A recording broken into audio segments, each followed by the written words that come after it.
રાધનપુરમાં road and building વિભાગ દ્વારા 7 કરોડથી વધુના ખર્ચે બની રહેલા રસ્તાનો વિડીયો વાયરલ થયો છે। વિડીયોમાં રસ્તા પર પાણી ભરાયેલું હોવા છતાં કામકાજ ચાલુ રાખવામાં આવ્યું હોવાના દ્રશ્યો સામે આવ્યા છે। ત્યારે રોડની ગુણવત્તા અંગે ગંભીર પ્રશ્નો ઉઠ્યા છે। વિડીયો વાયરલ થતા વિપક્ષે રાધનપુર નગરપાલિકાને આડે હાથ લીધી।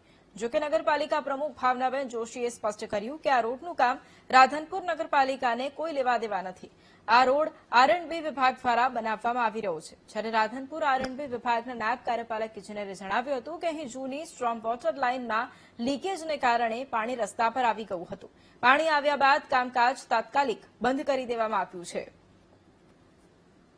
વગર વરસાદે ગટરના પાણી ઉભરાઈ રહેલા છે, તો અગાઉ એ ગટરના પાણીનું પહેલા એમને વ્યવસ્થા કરવી જોઈએ। રોડ રસ્તા અને ગટરનું નિરાકરણ આવે પછી એ લોકોએ ત્યાં રોડ બનાવવો જોઈએ। પણ હકીકતમાં એ લોકો શું કરી રહ્યા છે કે જે ગટરો ઉભરાય છે એ ઉભરાતી ગટરોની અંદર કપચીને આપ જોઈ શકો સિમેન્ટનું પ્રમાણ પણ અંદર નથી।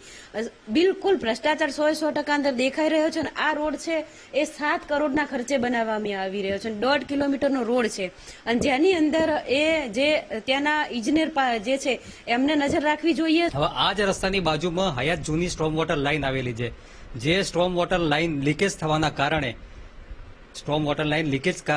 કારણે રસ્તા ઉપર પાણી આવેલ છે।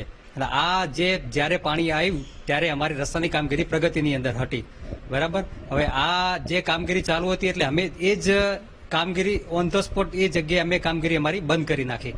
પછી જે પાણી આવ્યું તો પાણીનો અમે યોગ્ય રીતે વ્યવસ્થિત રીતે નિકાલ કર્યા બાદ એના બીજા દિવસ પછી અમે આ રસ્તાની કામગીરી આગળ શરૂ કરવામાં આવેલ છે। સાલી રોડે જે રોડ થાય છે એ આર&બી નો રોડ છે, એ અમારો રોડ જ નહીં, નગરપાલિકાને કોઈ લેવા દેવા નથી। અને જે ત્યાં કામ થાય છે તેઓ પાણી ભરેલું દેખાય છે, તેઓ જમા ફૂટે છે પાણીના, એટલે પાણી અવારનવાર આયા જ કરે છે। અમે નગરપાલિકાએ ગટર સાફ કેટલી વખત કરાઈ, કારણ કે અમારામાં આવતી નહીં છતાં પણ લોકોના હિત માટે અમે ગટર સફાઈ કરાવીએ છીએ। અને બીજું કે અમે આર&બી વાળાને અમે ધ્યાન દોરશું, અમે એમને મૌખિક પણ કીધું છે અને લેખિતમાં પણ કહેશું કે તમે આનું થોડું એન્જિનિયર જોડે રાખી ધ્યાન રાખી અને કામ કરાવો।